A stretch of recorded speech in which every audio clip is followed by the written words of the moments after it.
When you play the Game of Thrones, you Subscribe and like. or you die. There is no middle ground. Alright, hello YouTube, welcome back to the Grease Goblin YouTube channel. Today's video, we're going to be talking about Stannis in the Winds of Winter.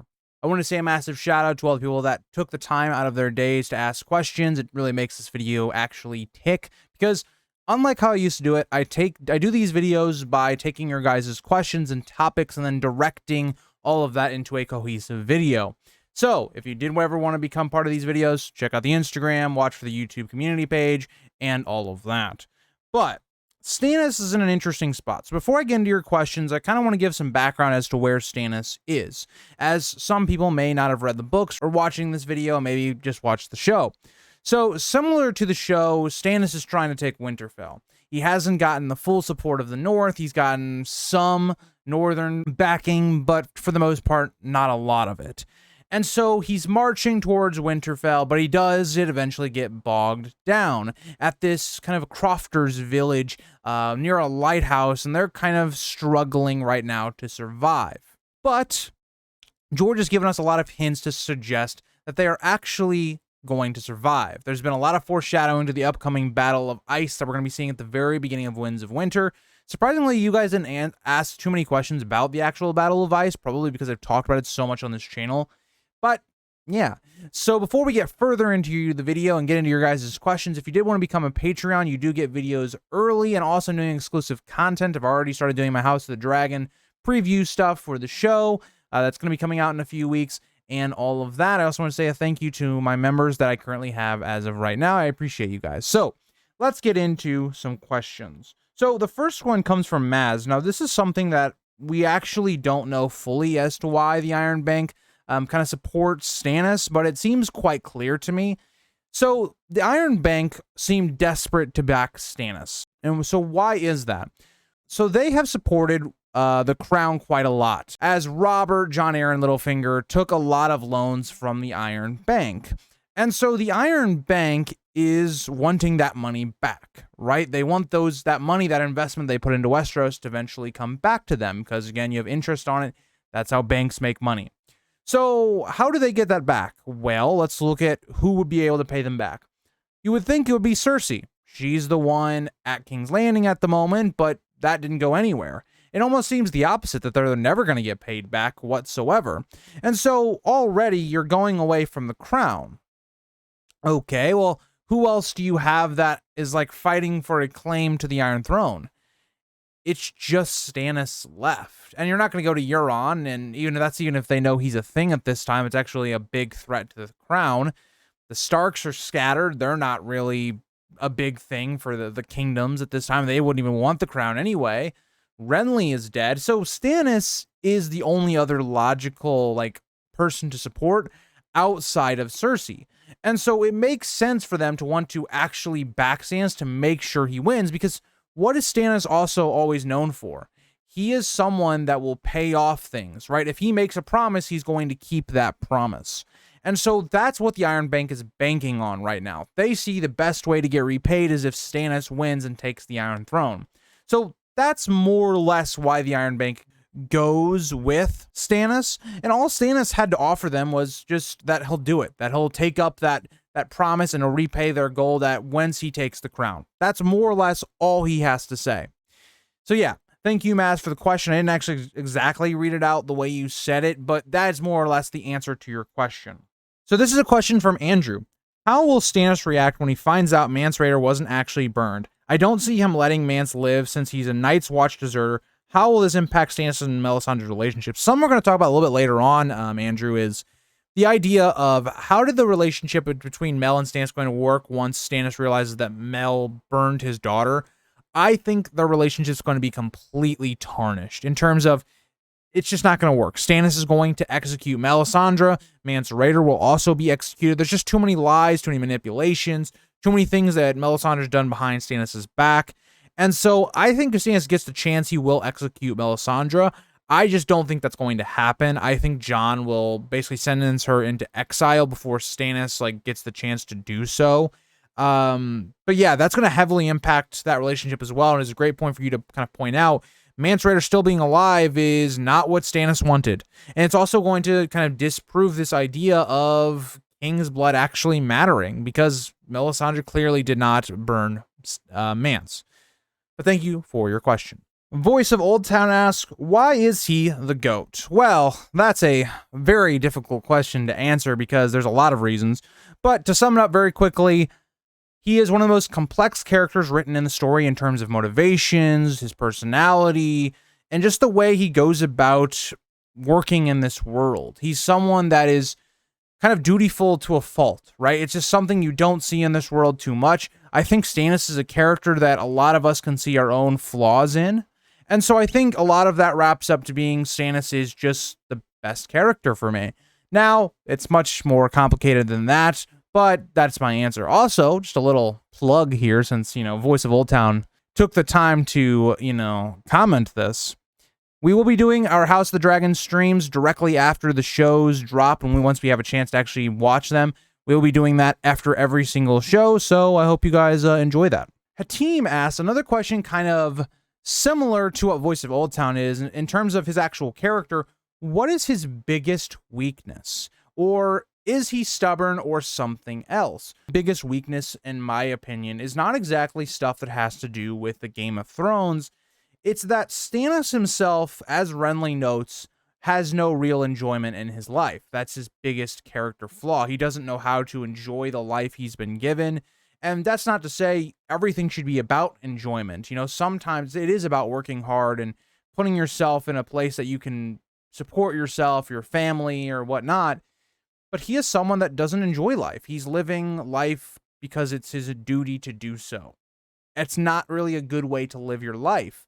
And so I think Stannis is someone that deals with quite a bit of depression, right? In terms of, it's a really weird one, because Stannis is this big, male military leader, and he's this king, but in a lot of ways he deals with, I think, a lot of mental issues in terms of, depression, right? Nothing really being able to make him happy or please, and always looking at the negative aspects of his life or his background. And, he has a lot of things that he can view as being very tragic and things that, maybe held him down or made his life more difficult. But he is someone that I think is held back and crippled by some of his mental, disorders that he's trying to, I think, overcome within the story. Ashley says, not a question so much as a comment. I really look forward to more Asha/Stannis interaction and wins. I love the side of Stannis we see through Asha and the Winds of Winter. The sample chapter tells me Stannis is misunderstood to an extent. Also, that he's not that weird with women, provided the woman isn't weird. I mean, how would any man be with women if the main three he'd been around for years were Selyse, Cersei, and Melisandre? Yeah, Stannis just doesn't have many interactions with, decent, women characters, which is kind of interesting. But, yeah, I think Stannis is someone that we just don't see through the eyes of normal people, usually. Like our POVs, I guess. Right? So think about our only real POVs into Stannis are Jon, Davos, and also Asha. Those three characters have kind of different ways they look at Stannis, right? Because Jon sees Stannis as almost not exactly a rival, but Stannis is someone that is very demanding of Jon. And so Jon kind of comes to maybe resent Stannis to a degree in terms of this guy is wanting all the support that I also really can't give him. I have to toe a very fine line because I'm trying to stay neutral.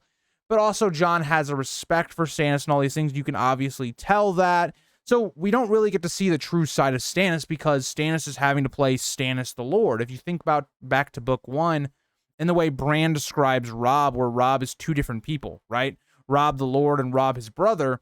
That's kind of what we see here with Stannis and Jon. Stannis is never kind of just being maybe more of himself or being a human. He's being Stannis the King or Stannis the Lord. So that's one side of it. Davos and Stannis, it's a lot more than what we get with Jon, right? We see a little bit into what motivates Stannis in terms of we get some of Stannis's backstory. We see, a little bit more about what motivates Stannis in more of a vulnerable sense, quote unquote. If we think about how Stannis regrets Renly's death and, the things that happened there. So, yeah, we do get to see a bit more of that a different side when it comes to Asha. Asha being a woman, she gets to see how Stannis treats people. She can read more into his emotional state and the way, Stannis views the world in terms of a different outlook than maybe Davos would, because Davos already really likes Stannis because of the background. Asha's completely different. Asha doesn't really know anything about Stannis. She even gets captured by Stannis, but we get to see who he really is from Asha's point of view. It's just an interesting and fresh take on the way we look at Stannis. But thank you for the question, and I guess statement, Ashley. So Better Call asks, do you think Stannis will die in the Battle of Ice but weaken the Bolton army in the process? No, I think Stannis is going to beat the Freys. Everything seems to point that way. Nothing really is pointing to the Freys winning this battle. Just based upon the whole strategy, right? The idea that the Freys don't know the North at all. We get all of this foreshadowing that the Freys don't do well up north, and the North remembers, and all these things. And you got to remember the conditions we're in. We're in basically a blizzard. The Freys are marching out, trying to find Stannis' camp. They've been shown a map by Roose and the Maester, and that's great and all, but the only real way you can figure out where Stannis is based on a lighthouse type situation. And that's basically right in between two lakes. And now we know specifically that those lakes have been being fished, so that ice is going to collapse if an army of men on horses that are mounted come on that. They're going to literally all fall into the water. They're going to be easy targets for Stannis' men to kill. And also, you've got to remember that the Manderleys are here as well. And I think there's a number of things the Manderleys could do, which I think will be fascinating to really talk about, is could they just sit out of this, right? Just say, oh, we didn't, find Stannis' camp. It was too difficult of conditions. We don't know what happened to the Freys. They could also just join in, attacking the Freys from the rear, pushing the Freys into the water, while Stannis' men are also on the other side, cutting them off from swimming across if they even could in these freezing water temperatures. Again, everything kind of points to Stannis winning, so I think in both regards he will win, and also he will weaken them significantly, because I think this is the point where the Manderleys turn on the Boltons, which I don't think they were ever really loyal to them to begin with. I think the Frey force is, albeit almost completely destroyed, but I think something that will be interesting to show here is that I don't think the Boltons will realize that Stannis won, because we have to remember this pink letter suggests that Stannis is dead. That Stannis, his sword was given to Ramsay, or Mance knows this, or there seems to be that the timeline is kind of out of order in terms of the information that Jon gets in the pink letter, given what's still happening in the story. And the fact that Stannis is dead is specifically said, just doesn't seem likely, doesn't happen on the page. I guess it could happen in the future, but it just doesn't seem really to make any sense. I think Stannis will pull some trickery, and that's kind of a question I got, so we'll kind of look at those now. Ryan asks, after he defeats the Freys, will he fight Ramsay or go back to the wall for Jon? I don't think he's going to go back to the wall for Jon. I think Stannis kind of realizes, in the same note as if Robb, when he brings all of his forces to Moat Cailin, he realizes he can't just retreat. Or once he brings his forces to the Twins, he can't retreat, because then all of his men are going to lose heart. Also, you got to remember the clans with them are hell-bent on attacking the Boltons, right? Because they have what they believe is Arya Stark, they want a lot of vengeance on the Boltons. That just doesn't make any sense to retreat at this time. And so, like I kind of mentioned, I think we'll see him do some trickery, and that's another question, so we'll kind of continue on that line of thought. And so Transformers kind of builds upon my point of what I was just talking about. He asks, what do you think will happen after the first battle with the Freys? You think Stannis will take the Boltons by deceit instead of a battle? I think it'll be like poetry, sorta it rhymes moment. I do think it'll be by trickery. I think it'll be because, these forces will come back, and I think it'll be a lot of Stannis' forces dressed up as Freys, maybe coming back with the Manderleys, saying that they have maybe killed them. And maybe the reason the Manderleys are saying, oh, we didn't have that many losses is because the Freys were able to get there first. We didn't know where to go. We got lost type thing. But I think the Freys, will be gone. But I think the Stannis' forces could, take the Freys' gear, bring Lightbringer, bring Stannis' crown to prove that he is dead. And so this maybe puts the Freys more at ease. It's going to be kind of like a Trojan horse type scenario in terms of, okay, in the middle of the night, they open the gates, Stannis' forces kind of take over, right? That's how I think a lot of that could go down. But if the Stannis is going to beat the Boltons, it's going to be based upon a guile or deceit, kind of what we see in Storm's End with young Griff. We don't know how exactly that goes down yet, but we're told it was by guile. Cheeto asks, also, I'm split on if Stannis will burn his child or if his wife will after all. What if suddenly the snows let up right when Stannis is about to spring his lighthouse trap and gets back to the wall to find out his wife and Mel murdered his daughter and cost him the war? I know that may cuck Stannis out of his choice to sacrifice his daughter, but what if that's an inverse to that rumor that Peter put out, the one where Stannis is cucked, but now he is cucked out of his choice to kill his daughter? I don't know, just a tinfoil hat theory. So I have a couple issues with this. One, I don't know about the blizzard just all of a sudden letting up. You've got to remember that the Freys were already on the march to kill Stannis. The blizzard just letting up all of a sudden would kind of seem wow, that's unfortunate. But I don't think that's going to happen. The second part of this that I don't really like, the idea that Stannis would be able to just get back to the wall doesn't really make any sense either, unless you're saying he defeats the Freys and goes back to the wall. But if you're saying, like, as soon as the blizzard lets up, that they then try to escape to the wall, they're running very short on horses at this time. They're starving. Them trying to walk back to the wall would mean all of them would probably die. So that doesn't make any sense to me.